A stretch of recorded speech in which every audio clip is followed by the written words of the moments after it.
Welcome to the Flow State Podcast, where we're all about finding balance. We're your hosts, Monica Groney and Nora Candido. Now let's get into the flow.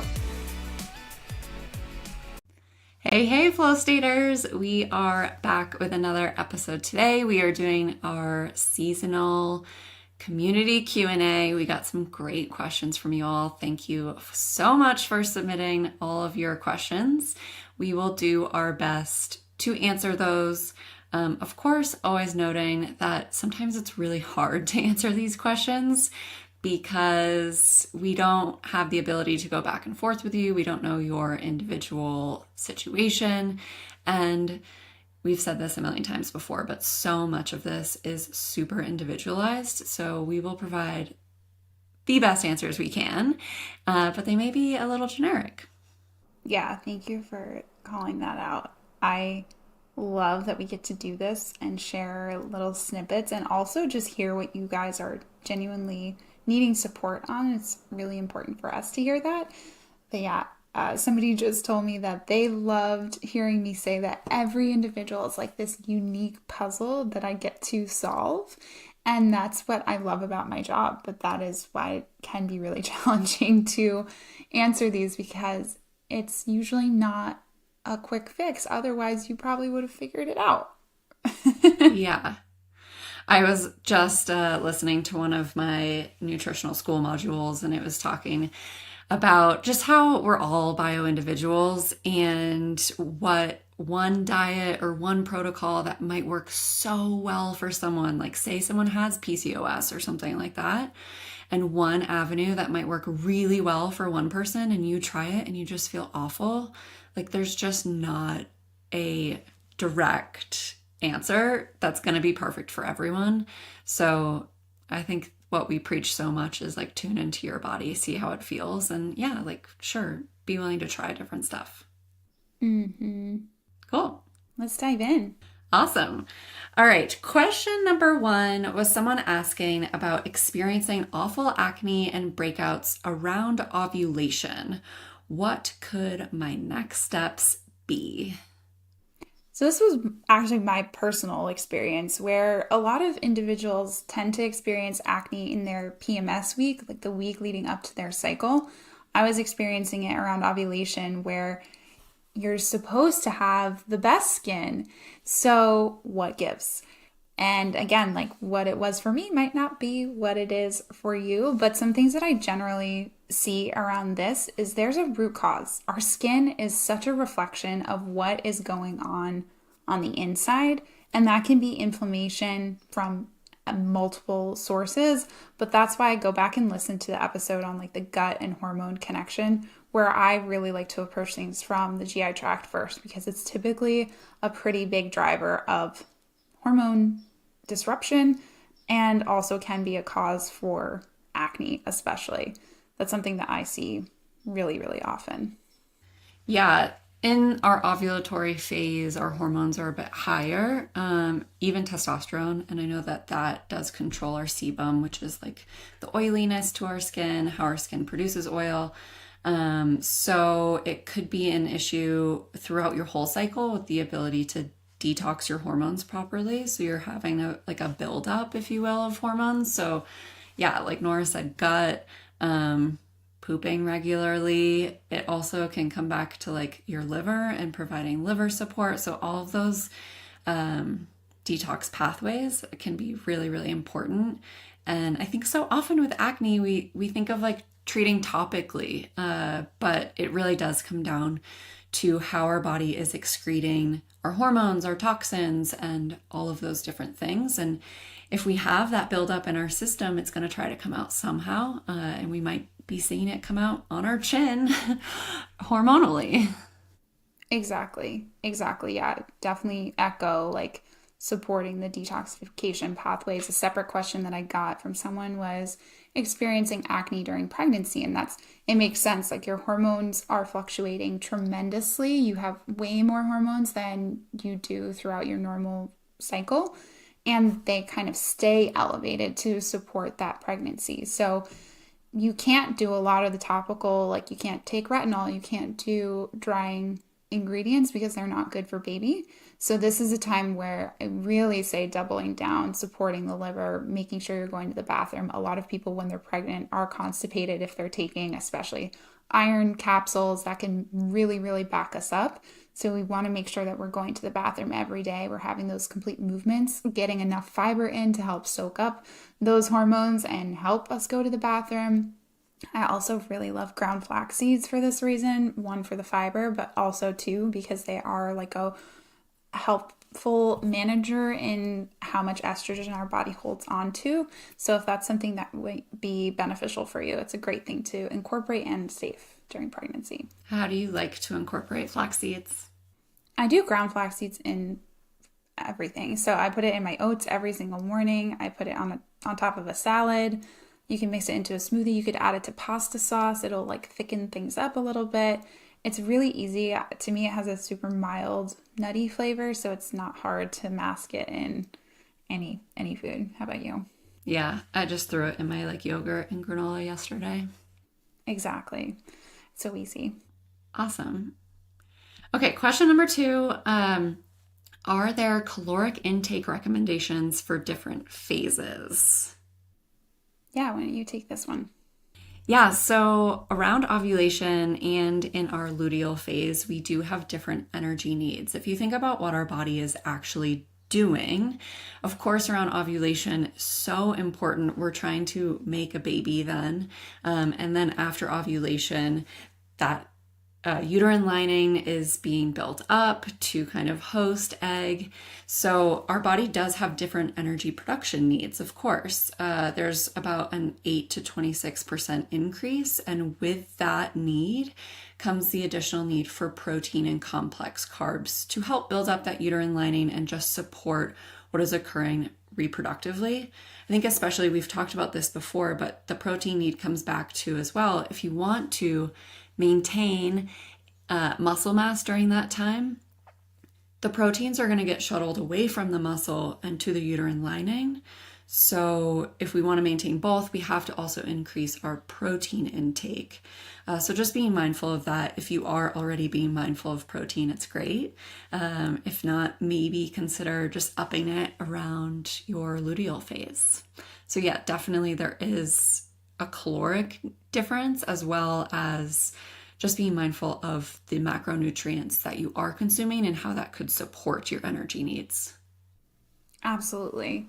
We also have appetite changes throughout our cycle too. So you might notice that intuitively your body is hungrier in the second half of your cycle. And this is not because you're lacking willpower or there's literally a physiological need that your body is asking for more nutrition. So tuning into that too, try as best you can to remove any judgment around it. You genuinely need more. So even just having this knowledge and understanding can be helpful to help honor those cravings.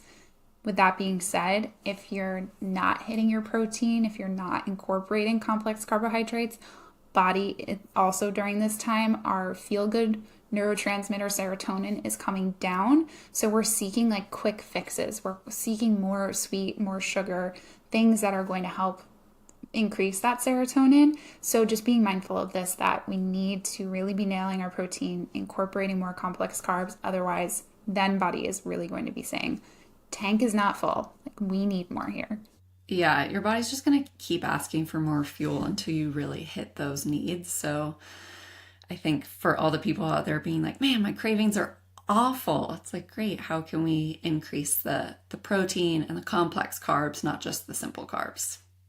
Yeah. I don't know about you, but I love incorporating higher fat foods just in general. I find that that's what really gives me the lasting power to stretch in between meals.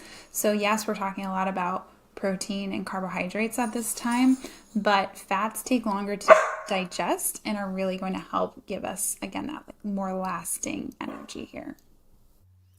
Yeah, I just naturally have a really high fat diet. So I don't even think that I think of it. It's just like I eat full fat yogurt, like I put heavy cream in my coffee. I'm using a lot of oils and on my salads and all of that. Like I have a relatively high fat diet. So yeah, definitely take that into consideration. I think I watch like my parents eat. I think I've talked about this before, but they're very focused on the low fat diet. That was a very much fad.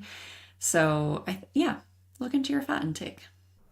Same. And definitely a reminder too of like high fat might feel really, really good for us, whereas it might not feel as good for you. But again, maybe going back and listening to the blood sugar module, just knowing that each meal should last us at least minimum 3 to 4 hours. And if it's not, then we need to go back and make sure that we're getting enough and a balance of the nutrients. That's all. Amazing. Yeah, I love this one. I'm a college student and I want to cycle sync, but feel like I don't have control over my schedule. Sis, me too. It's funny reflecting back when I think about college, I'm like, that was the most regimented routine that I've ever had. Like, my husband David and I always talk about, we're still like chasing that college routine that we used to have. So it's funny to hear this in comparison to adulthood. Yeah. And I think too, this question probably comes from someone learning about cycle syncing and feeling overwhelmed by it and thinking that it has to be a full implementation or nothing. That it has to be like, okay, well, like my brain is functioning in this way, so I can't do this homework right now because of X, Y, and Z. Like the world is still happening around us, and as much as we would love for it to be perfect and for us to be able to put everything in boxes aligned with our cycle, it unfortunately doesn't happen that way. So my kind of thought process in answering this question is just start with the one thing of just tracking your cycle and getting familiar with how each of the weeks, each of the phases really feels to you, and starting to embody like, I know in my body that this phase is coming up and I'm going to feel most like this. And I think like for me, it's just having that awareness and being able to go into my week kind of knowing how I'm going to feel and look at my schedule and be like, okay, is there anything I can take off my plate this week that's in alignment with my energy? Or, hey, my energy is going to be great this week because I know in this phase I feel really good. Like I'm going to load up. So I think just getting to know your cycle is really the key with cycle syncing. For sure. And yeah, if you're eating in a dining hall where you don't have say over what foods are being served, you can be aware and maybe reference a list, but again, not using that as another rule or a way to even restrict your body to. It is really such an open invitation, and just at the end of the day, in order to support our cycle, we need to be getting enough nutrition. So go back to those most basic things first. And then, sure, maybe it is more of the movement side of things that you can work on, or maybe it's more social things. If you have a lot of things going on in your social calendar that you might be able to tweak based on your cycle, or just knowing like, okay, maybe the day or two before my bleed, I don't really want to be around a lot of people. Honoring that too, giving yourself more rest if that's what you need at that time. So that would be my recommendation. Yeah.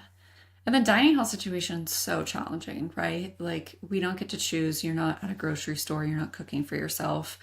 But I know in college, I kept a lot of snacks and food in my room, in my dorm room. And so it's like maybe you are doing things like Brazilian nuts, or, having the small things that you can snack on that are supporting you, even if you're not able to choose the food that you're eating at your primary meals. Yeah, or even fruits and veggies and things that you could keep, maybe if you have a fridge in your room. Or if you are cooking for yourself, then yeah, using that as a tool and a gentle guide. Awesome. Okay. Period cramps. What can I do? This is a very broad question and a great one. Yeah, maybe first, Nora, would you share what is normal with period cramps and what is abnormal for period cramps? Yeah, for sure. And I think that's a great observation. Some cramping is normal. At the end of the day, it is an inflammatory process that's going on. And what I really like to talk about is how everything in that area is so close together. We have our GI tract right there, we have our bladder, and we have our uterus and our female organs. So inherently, there might be a little bit of discomfort, and that can extend to your lower back. It can even, for some individuals, they feel it down their legs if there is some inflammation that is driving it. So that it can be normal. If you're to a point where you cannot do your daily tasks, your daily living, and it's impeding it, or if you need medication before every single cycle, those are two signs I would say that we are incurring more inflammation, more cramps. But really happy to share this. There are so many things we can do to support this from a nutrition, from a lifestyle standpoint. So I would say the biggest misconception even around this is that actually moving your body can be helpful. You might feel uncomfortable, and it might be a little bit uncomfortable at first, but even getting through that movement, even if it's a walk or getting on a bike, if you can do a lift, that is actually going to be helpful in reducing some of this discomfort as well. Yeah, definitely. And other just kind of nutrient side of things that can be super supportive. Like Nora said, it's very inflammation. It's like an inflammation response. So omega-3s are amazing. Some of the, fattier foods that we were just talking about, wild salmon, sardines, walnuts, chia seeds, those are all great omega-3 sources. Flaxseed is a great source of omega-3s. Hemp seeds, it's great for, fiber, protein, all of those things. And then vitamin E rich foods, things like sunflower seeds, almonds, pumpkin seeds, all great to support the cramping. Yeah, definitely. And this is actually where I find a lot of people really benefit from taking Maria as well, is because of the amount of magnesium. And the amount of magnesium can really help our muscles to just relax and ease some of that tension. And it also might help you to go to the bathroom for a lot of individuals, where this can also bring some relief. Again, what I was sharing is everything being so close together that if you are constipated, if you're backed up, it's just putting more pressure on everything around there. So I personally love using the elixir, especially around this time. Even if I start to get a headache, I'm like, I'm going to use this first. Like, can we try this natural remedy first before jumping to take the ibuprofen or the Advil? Because Advil, pain medication, is such a huge driver for a lot of GI issues. If that's one thing that I could share, we haven't talked about this on the podcast, but that is such a big trigger that if you're relying on even monthly use of a medication like this, that is going to be tearing away your GI tract lining, your stomach lining, and putting you at risk for issues. Yeah, definitely. Other things too, and I noticed this in my own body, but even if I have been eating out more or drinking more alcohol, which I rarely do, but if I'm celebrating something for a month or something like that, my cramps will be increased more. So those are some very inflammatory things, is like a change in our diet, eating out. There's inevitably more sugar and more processed things in your food that you don't know are even there. So alcohol, all of those things play a role in that as well. Yeah, for sure. And stress. Stress is a component of all of these things and is definitely going to play a role in your cycle. So just, again, being more gentle on yourself. Like, if you've had a really tough month, whether work has been crazy or there's something going on in your personal life, that cycle might be a one-off thing. It might not be your new future. So don't go into this downward spiral. It could just be this time and this time only. Yeah. One thing too you were mentioning is just how it's all very close together down there. And one thing I do notice around my cycle is, we talk about bloat around our cycles, that cramping and bloating are very common things we hear of. I actually just feel like, I guess I'm a little bit bloated before my period, but it's like, if we think about our uterus and our lining, like growing before we shed it, and I don't know if this is scientific, but for me, this is what it feels like, is like, yeah, I do feel like I'm more bloated before my period, which just makes sense because we have a thickening of tissue during that phase. So I think it's just normal. Yeah, and there is a hormonal component to that too. We know that estrogen actually causes more fluid retention. So there is, like, in the 4 to 5 days leading up to your cycle, another rise in estrogen. And it could also be that where, like, body is actually holding on to more liquids at that time. But yeah, that like heaviness or bloating or discomfort, there's something happening in there. Like, there is a process going on. And maybe approaching it from this, like, wow, that's amazing standpoint, instead of, if you need to not wear leggings during this time so that you're not hyper fixated on that sensation, maybe wearing dresses or looser fitting clothing so that things can breathe and you're not just suffocating yourself as well. Like, please. I noticed it a lot once I came off my IUD and I started cycling normally again. I was like, oh, like my body shape is fluctuating monthly. But instead of shaming or feeling bad about it, I was like, this is actually kind of cool. Like my body's doing its biological thing. So I think just observe it and ask questions to yourself of like, oh, what is this? Yeah, love that. Okay, next question was, how do cycle phases impact anxiety? We actually have a whole blog post on this on the Maria website. So yeah, you can go and check that out. But for a lot of people, hormones are dropping in our luteal phase. And our hormones, estrogen and progesterone, have a direct impact on our neurotransmitters, which, as you know, is kind of how, like, where our mood can come from. So serotonin, dopamine, all those things, that has a true impact on our mood. So as those hormones change, we're going to have mood fluctuations. So this may occur in your body as having an increase in anxiety. One of the other things that I did want to bring up was that if you are someone who has anxiety all month long, you're an anxious person, you know that about yourself, the luteal phase and that hormonal change can actually just exacerbate that anxiety that you have, which is called PME.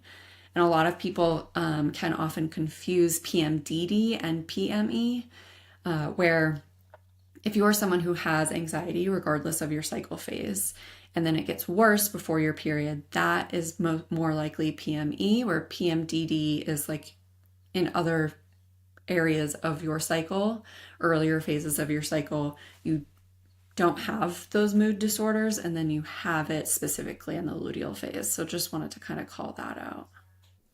Yeah, I want to just do a little bit of clarification here. So, we talk a lot about, like, the low hormone phase being the first half of our cycle and then the high hormone phase in the back half of our cycle. And when we're talking about that, we're talking more estrogen and progesterone. But there are hundreds and hundreds and hundreds of different hormones in our body. And more so, these are the neurotransmitters that we're talking about that are dropping in the second half. So I just wanted to clarify on that sense. What stimulates our period is when estrogen and progesterone do drop off at the end. And that can, for some individuals, be highly correlated, especially we're talking about PMDD, with mood fluctuations, because they, even if it is the appropriate response, a normal action, might just be more aware or sensitive to those hormone fluctuations. So I just wanted to elaborate on that. Yeah, thank you for clarifying. Yeah, so if you are someone who experiences anxiety, it might just be that reaction, or you could just have it heightened during that period of time, and that's just all systems correlating together, and neurotransmission, your brain, your hormones, all kind of playing off of each other. Yeah, and when I think about, like, estrogen and progesterone in general, estrogen is more of our higher energy, kind of this buzzy life force, where progesterone is more calming. So another thing that I commonly see is that if we're not ovulating, we're never really tapping into that relaxation phase from progesterone. We need to be ovulating in order to have adequate levels of progesterone. So even in this back half of your cycle, if you notice that you have an uptick in anxiety, that can be driven just by having too much estrogen in your body and not enough of that progesterone to help counterbalance or even things out. So it's something to be mindful of, especially like if you hadn't experienced anxiety before and this is a new thing for you, and where is this coming from?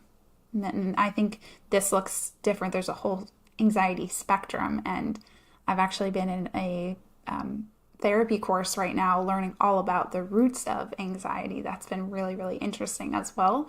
But if this is a newfound thing, it's definitely something that I would want to talk to a provider about, because there are likely things that we can be doing. Yeah, amazing. Thanks for sharing. Yeah. So the next one is, what is the difference between AG1 or athletic greens and Maria or the PMS elixir? What is the difference? So I'll speak definitely to the athletic greens side of things, where in general, I do not think that most people need a greens powder, personally. My kind of qualm in general, I'm not just calling out this specific brand, but when we're eating fruits and vegetables, there are natural occurring heavy metals in our soil. That is just inherent. But when you're eating whole fruits and vegetables, what also accompanies those heavy metals are fibers, which helps our body to bind the heavy metals and actually get them out of our body. When we're taking a greens powder or even in a smoothie, truthfully, we're not getting the same benefits from fiber as if we were eating it in its whole food form. So, especially in the greens powders where it's highly, highly, highly concentrated amounts of vegetables or even some fruits, we are exposing ourselves to higher levels of heavy metals, mostly. A lot of the powders are also not organic, which is just something that, depending on your comfortability, I also would not recommend. And if you're eating a well-balanced diet in general, I don't think it's a necessary thing. I'd rather you take a multivitamin than the greens powder, personally. It also contains prebiotics, which are added fibers, and live probiotic strains. And for the population that I work with, mostly some of them have actually had GI issues because of these pre and probiotics. So again, it's just something like, I think it's very individualized. I'd rather tailor what your needs are more specifically than just this blanketed thing. I think a lot of them have like really amazing marketing. A lot of influencers use them. Very trendy right now, but I don't think it's a trend that's going to last, honestly. Yeah, thanks for sharing that. And I can speak a little bit to the elixir. I think one of the primary differences being that, like, we're not putting, it's not vegetables stripped down. So it's not that same, like, heavy metals without the fiber situation. The elixir is micronutrient replenishment, very specifically tailored to a woman who or a person who menstruates needs. So we're looking at research that shows, okay, these nutrients at these levels have supported different menstrual symptoms, have supported hormone balance, are needed for the endocrine system to function well. And you're just getting those micronutrient needs as opposed to trying to replace fruits and vegetables. We still want you to eat your fruits and vegetables, whole foods. And the elixir just provides that daily insurance that you are meeting all of the micronutrient needs. I think for me, like the feedback that I get from our community and our customers the most is when they see results very quickly. Obviously, people love to feel that. And to me, it just immediately calls out like they're probably magnesium deficient, and that magnesium is making a huge difference for them. So we do have a high level of magnesium, and we just switched to a glycinate magnesium, which is even better. So yeah, just micronutrient daily insurance plan. Yeah.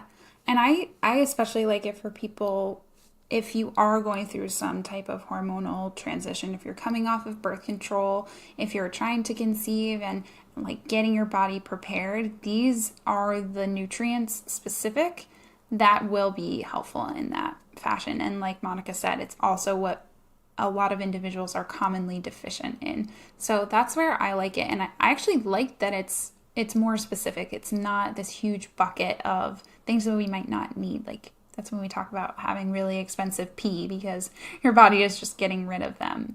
So I really recommend that for that reason. Actually, David has been taking it more recently. He had a headache yesterday and I was like, here, take some Mariah. And he's like, it's so good. I love that. You're not going to grow boobs. Nothing's going to happen. No, it's just vitamins, people, but it's unique to menstruational needs. So awesome. Okay, next question. I'm 36 and had an irregular period for what feels like the first time in a long time. I'm wondering if this is due to age. Is it normal and will that be happening more often or is this the new normal? So basically, I think what this person was getting at is, could this be the beginning of perimenopause for me with my periods lengthening? And I did ask a follow-up question of just like, what kind of irregular period are you experiencing? And she said that it was 2 weeks later than usual, meaning her cycle was longer by 2 weeks. And then had a very, normally has a very regular period. So obviously it was a very unique situation when she's used to having very normal periods. Things that I would just kind of ask or questions before I would give any sort of answer is what's been going on? Has anything changed in the last few months even for you? As I was mentioning earlier around stress, like did work change? Is this been a busier season of life? Sometimes summer for people, they're traveling a lot and their schedule looks really different and their sleep is different. So just reflecting back on that, have you been sick? Anything that could potentially alter your cycle. I would also say like going at least 2 to 3 months, watching 2 to 3 cycles and just tracking them to really get a better understanding of, is this your new normal? I can't predict if it's going to happen next cycle or the following or in 6 months from now, even for myself, just because there are so many variables that go into our cycle length and flow and everything. So I would say just start or continue paying attention to that cycle length and flow and if there are changes. But I mean, there is potential that it could be the beginning signs of perimenopause for you. And that's okay. Like, it's really interesting. There's no definitive time period for when menopause starts or when it finishes. So I know individuals who have been perimenopausal for 10 years and they still get a bleed. And so I've known people who have even conceived during this time. It's not a definitive or like an endpoint. And I think for us and what we've talked about, especially around some of the exercise recommendations and things, is just maybe altering how to support your body a little bit more. And if that transition is beginning for you.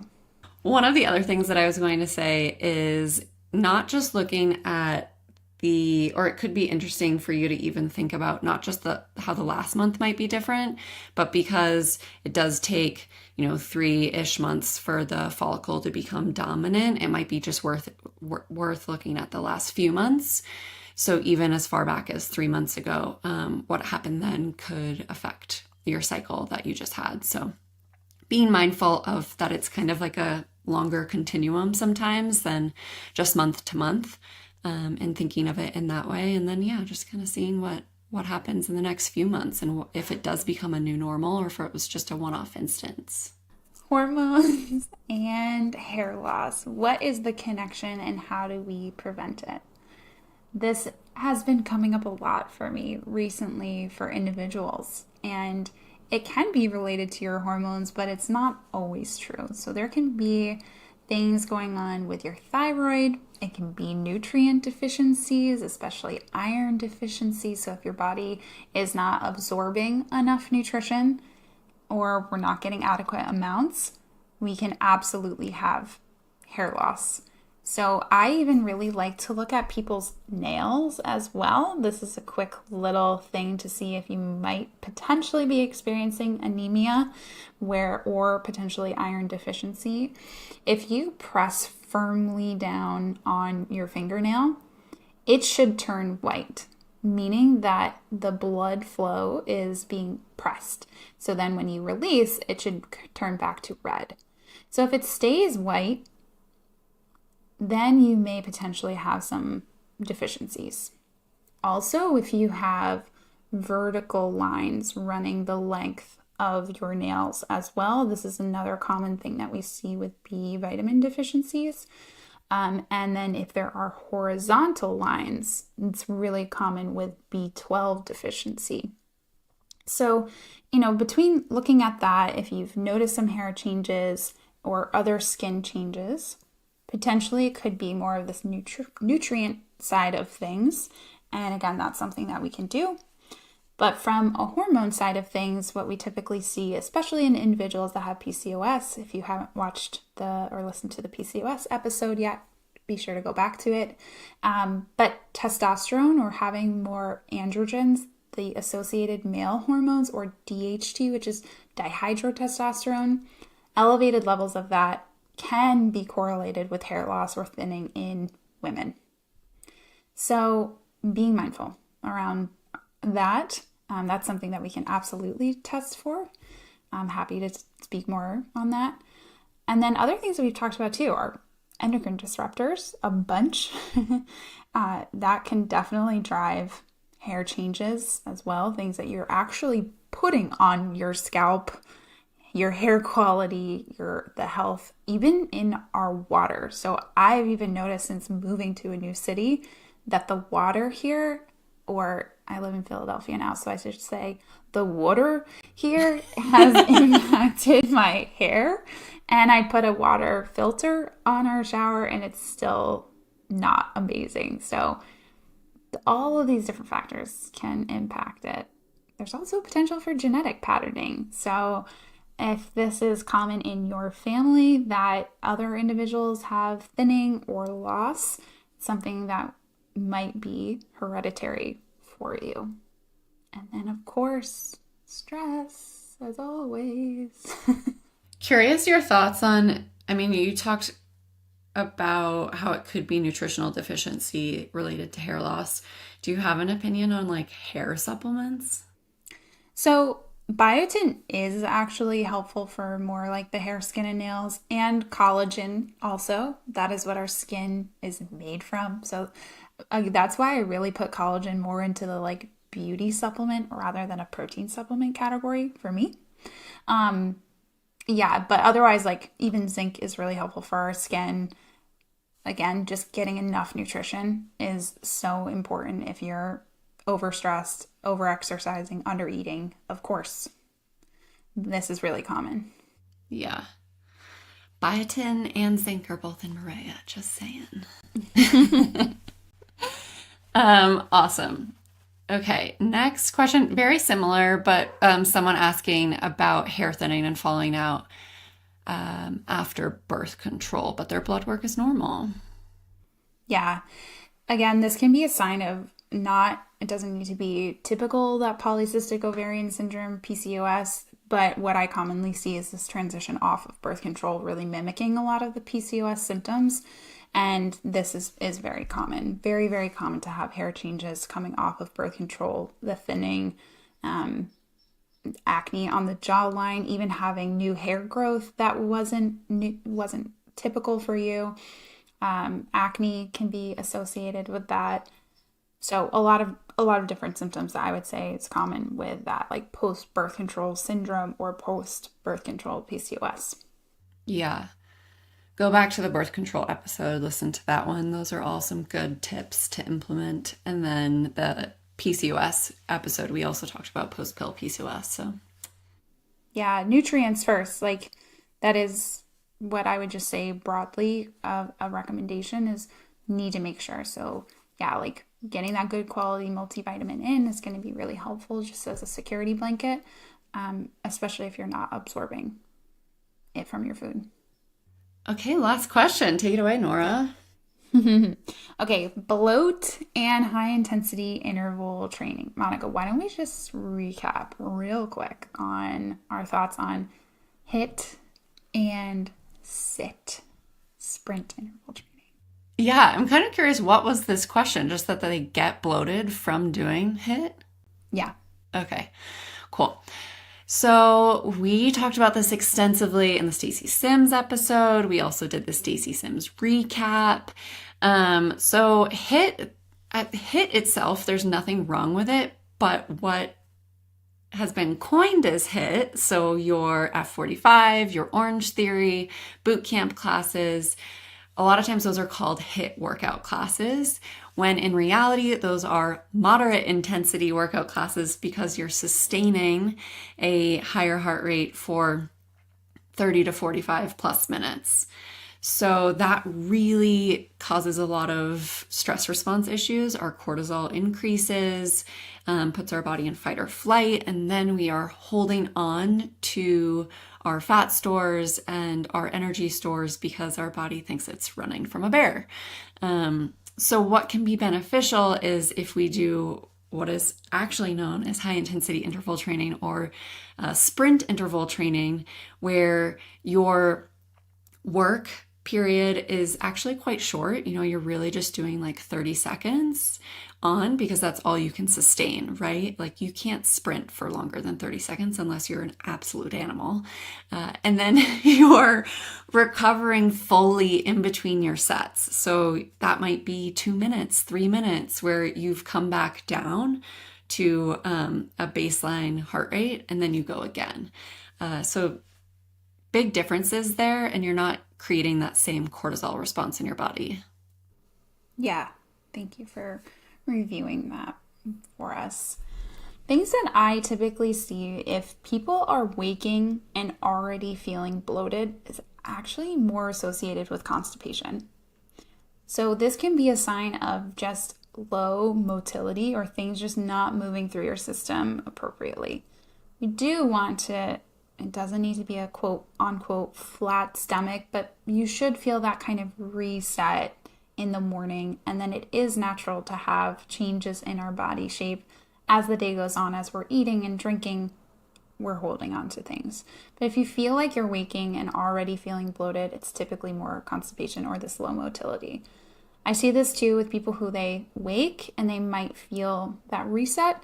And then as soon as they start drinking water or they go and do a fasted workout, like a HIIT, and then they're feeling bloated already. So this is also really, for me, more of a sign of low motility.